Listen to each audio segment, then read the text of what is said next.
Modern Yu-Gi-Oh! Is in rough shape. I'm not some Yu-Gi boomer who wants Lajin Beatdown to once again be meta. Modern Yu-Gi-Oh! Cards are power creeping the game so hard, legit every set, that what was tier 0 just a few years ago feels like it's just a GOAT deck by comparison. I know that's a little hyperbolic, of course, but it isn't far from the truth. Draw your last pathetic card so I can end this, Yugi.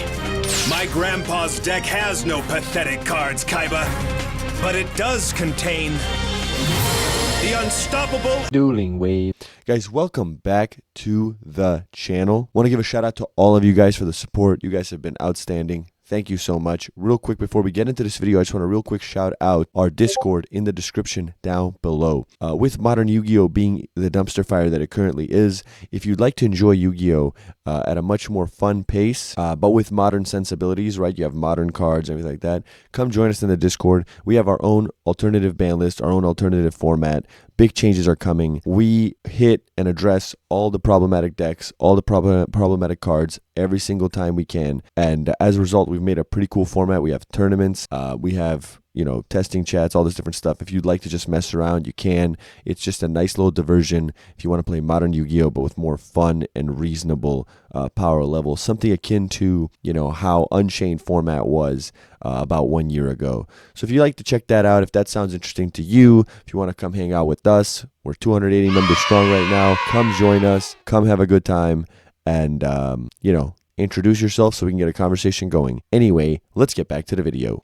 Modern Yu-Gi-Oh! Has really two different play styles that decks can really go towards in today's era. Either you run a massive engine that functionally just tries to FTK your opponent by basically stopping special summoning or summoning entirely, kind of like how Branded does, or you run a 15 to 25 card small compact engine that can then tech in about 20 hand traps on average into your deck. Tenpai can easily run 20 plus hand traps.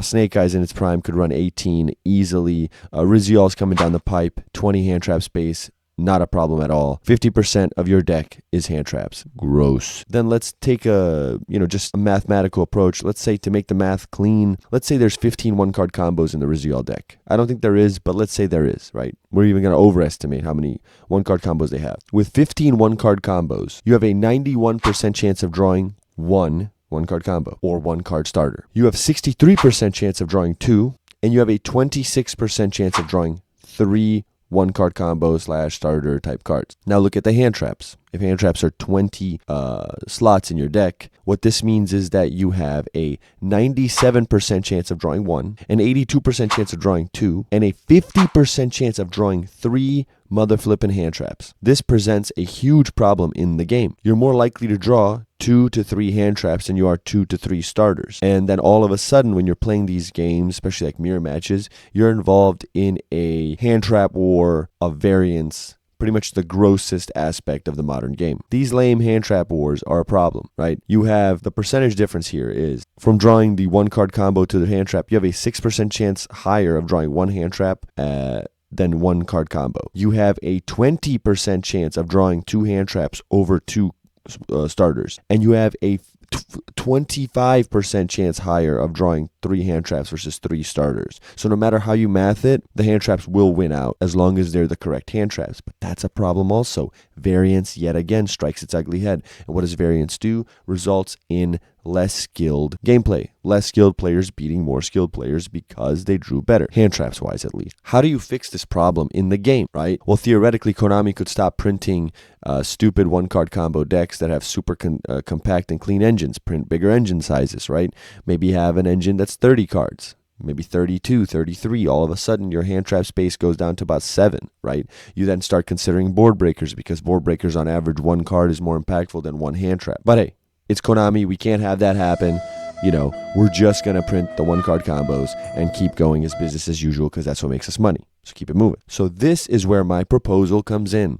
I propose something that Konami has already done to put it on the path to salvation. A change to the actual ban list section. The Yu-Gi-Oh! Ban list is completely broken. Think about this. You have 3 different designations in the modern Yu-Gi-Oh! Ban list. You have descending, we'll do in I guess, descending order of impact. So you have the semi-limited list, which is basically takes away one copy of a card from your deck. You go from 3 to be able to 3 of any card in your deck, extra deck or side deck, to 2 of any card in your extra side or main deck. This doesn't really achieve much. A small consistency hit, but with how consistent one card combos and decks are nowadays, this doesn't do anything. Limited section, which you can then, instead of running 3, you can run 1 copy of that card in your main, extra, or your side deck. With modern Yu-Gi-Oh card design, limited section feels like how semi-limited did 10 years ago. If you limit a card, it doesn't really do anything.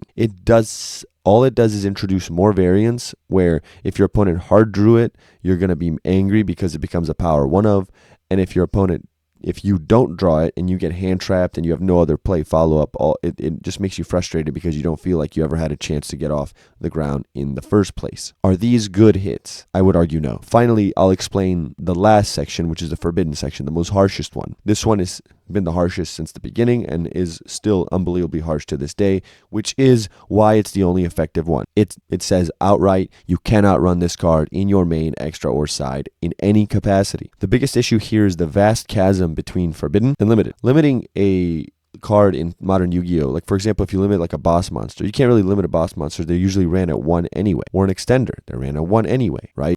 How would you hit, for example, let's say Cross Sheep was a problem. How would you hit Cross Sheep? Cross Sheep's ran at 1, so you either ban it or leave it at 3.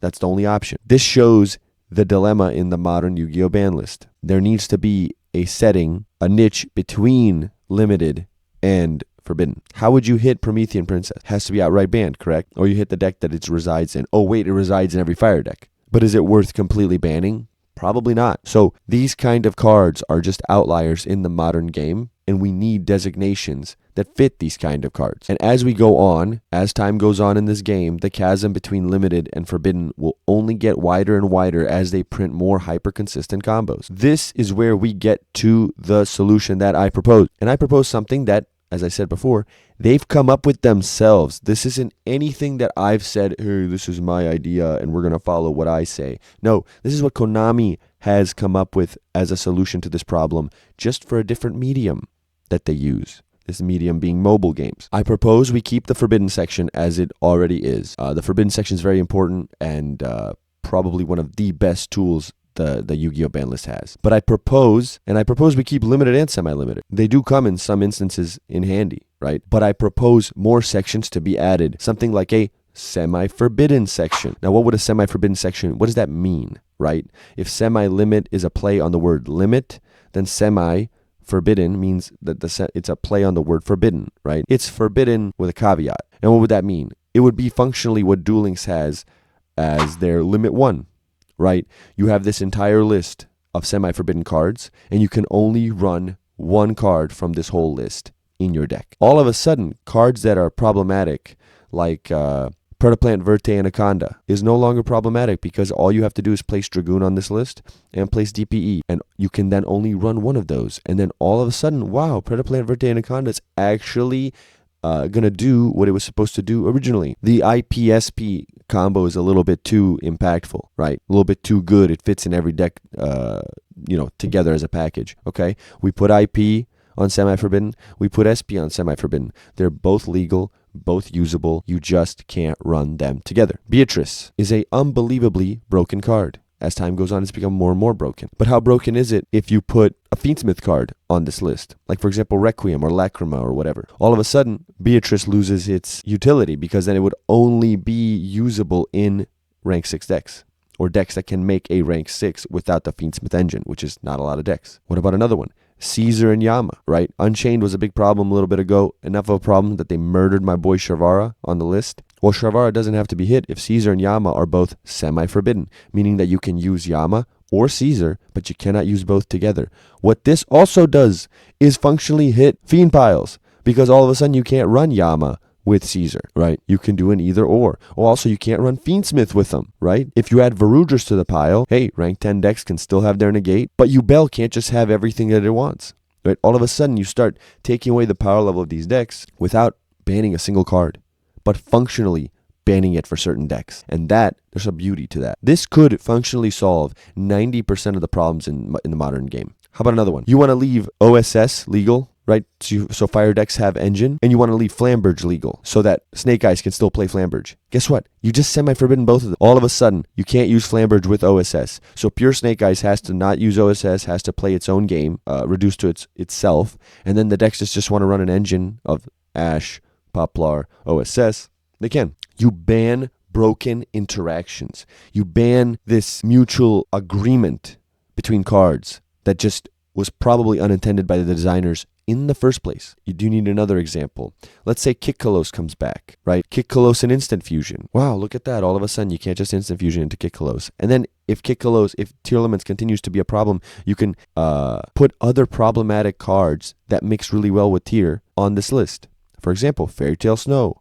Oh wow, Fairy Tail Snow can come back because it won't be mixed with like a Tier deck, right? Aqua Dolphin and Isolde, right? No more hand loop and Neo Space Connector play. Isolde is completely fine then. You can't hand loop your opponent. You can make your Noble Knight plays. Everything is copacetic as long as everything is mutually exclusive. But this isn't all, right? This is just one proposal. I think this one is the most clean and concise one. But there's more problems like the ones we discussed earlier in this video with hand traps. Right? The hand trap minigame is only going to get worse and worse and just be a disgusting blight on this great game. And so how would you propose to deal with hand traps? Well, since one card combos and hand traps together are a problem, here's how I would do it. In Duel Links, you have a 20 to 30 card main deck. In the paper game, you have 40 to 60 as your upper and lower limits of how big your deck can be. If one card combos, hyper consistency, and hand traps are a problem together, then I propose something called a limit 10, or to not make it sound stupid, a restricted section. Instead of in Duel Links having limit 1, limit 2, and limit 3, and extrapolating it to the modern paper game of doing limit 2, limit 4, and limit 6, those are not big enough lists, I don't think, for the modern game. The card pool's too big. I think you need more flexibility. And that flexibility would come from this limit 10 idea. What do I mean by limit 10? Well, if limit 1 means you can use one card from this whole list, limit 10, I know it sounds crazy to use 10 cards from this list, but 10 cards from this list.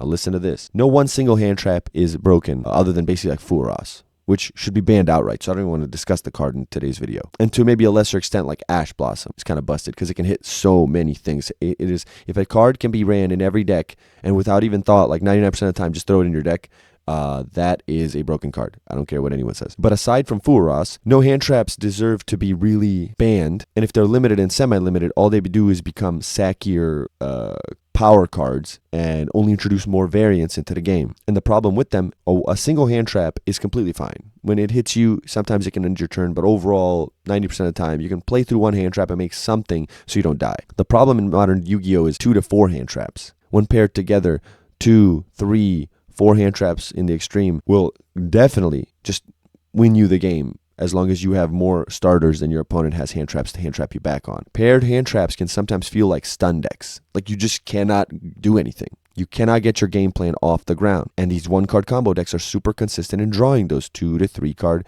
hand trap hands because they have a 50% chance of drawing 3 hand traps. A limit 10 would leave all of these hand traps unbanned. You'd still have 3 Ash, 3 Nib, 3 Valor, 3 Imperm, 3 Impulse, 3 Purge. All of these cards completely unlimited.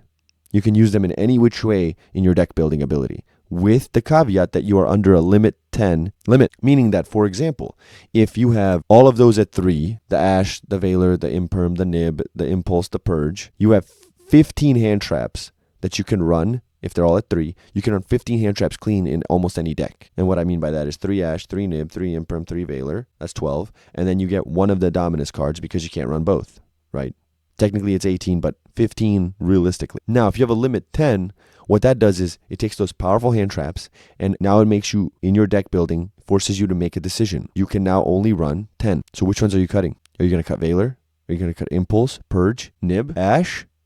No, we're still not cutting Ash. Ash is still the most busted. All of a sudden, it introduces a new complexity in deck building where you have to think through your move and decide which hand traps work the best for your deck in that current meta. You can't just throw in 18 because you have the space. All of a sudden, you have to go, okay, I am allotted 10. Now I have to add on what other cards can I run? Do I add on maybe 3 Phantasme, right? Because the limit isn't on hand traps as a whole. It's just on the most powerful ones. You can still run 3 more Phantasme. You can still run 20 hand traps, but you got to run your Ogres. You got to run your DD Crows. More targeted, specific cards, introducing in this variance skill level. right? Because DD Crows, Phantasmes, and Bestials, and Ghost Ogres, they're not turn enders. They're not game winners, auto win cards if you don't know how to use them. If you must know how to use these cards for you to just run them in your deck. You have to know what you're trying to hit in pretty much every deck that you're going to play against. That is a huge level of skill added to the game, as opposed to just the brain dead, Ash the first thing, Valor their normal summon, and probably they're going to pass. Now, all of a sudden, like, what do you ogre? You have to know what your opponents do. And that is a new skill level. Phantasme can help you draw into those power 10, right? But you have to know how to use them. Are your opponents going to be summoning link monsters? All of these things have to be taken into account the deck building process. And now, all of a sudden, board breakers, which were considered lesser than hand traps, right? They're objectively considered lesser than hand traps because why don't people run board breakers? Like, next time you try to put Ash Blossom in your deck, don't put Ash Blossom, put Dark Ruler. Why don't you put Dark Ruler? Or hell, Evenly. Evenly is an auto win sometimes. Why don't you run Evenly in your main? Oh, well, because Ash is better. Of course it is, right? Hand traps are more broken than board breakers by far. And so that's why we're dealing with this problem if we implement these sections to the ban list. And all of a sudden, the game is more skillful. Wow, unbelievable. But I can hear you argue, hey, Wave, what are you talking about, bro? Like, if we take out hand traps from this game, if we lower the amount of good hand traps available to us and we have to run crappier ones, the going first player will be at such a high disadvantage. You know, they'll be at a huge advantage over the going second player because you only have 10 hand traps with the more targeted ones afterwards, or board breakers, right? Well, not necessarily. Because, for example, how would you hit some of these one-card combo decks that have been released in the last year and that are going to continue to be released? It's very hard to hit them. You have to either murder their consistency or smash their end board by banning a card, because we already said limiting doesn't work, right? But with this limit 10, it introduces a factor that people don't anticipate. What you can do then is go, okay, let's say Riziol is the problem, right? Riziol is a problem. Riziol, what it does in engine is fine, but its reliance on hand traps, 20 of them to be exact, is too much of an issue. So what we do is we take their main starter card, one of the two level 4s, I forget what their names are. Take one of the level 4s, their main starter, put him on the limit 10. All of a sudden, your number of good hand traps that you can run with down to 7. You can play with the math. If the deck continues to be broken, even with the more mid hand traps in the deck or board breakers, you can then add another starter. They have 2. You add the other starter. Those cards are not hit. They're both at 3, both legal to be ran. Riziol is full power, but it cannot use the broken hand traps in tandem with its engine. This would be a way better way of hitting decks as opposed to murdering people's investments. You have a full power Riziol deck. All of a sudden, your deck is quote unquote hit,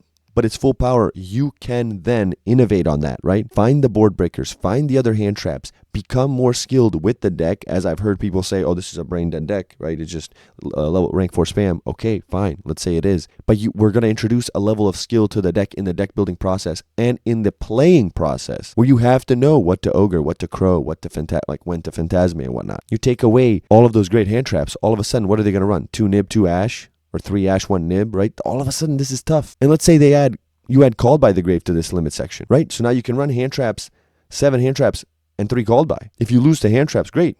There's your Called by the Grave.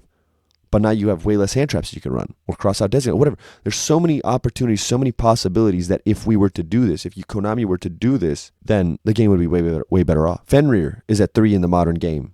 And although it's not really used in the modern meta decks, it will make a comeback again. The card is absolutely insane, broken. Put Fenrir on this list. All of a sudden, instead of having Fenrir and a bunch of hand traps, you have Fenrir with like 7 hand traps, like the main ones. Obviously, you can run 20 hand traps, right? But you can run the worst ones, like Bell. So this type of list would functionally solve so many problems in the game if we were to implement. And guys, for anyone here from the chat that's been a long-time subscriber and is in the Discord, spoiler alert, this might be on the next ban list for our FK format. Well, what do you guys think about this ban list idea? What do you think of the limit 1, the limit 10? Should Konami implement this? What cards would you put on a limit 1, on a limit 10, maybe a limit 5, right? Don't forget to let me know in the comments down below. And while you're down there, please don't forget to like the video and subscribe, because it really does help the channel. It helps give me the gas to be able to get out these videos for you, and it truly means a lot. Anyway, check this video out and continue down your rabbit hole, Malice. And as always, I'll see ya next time.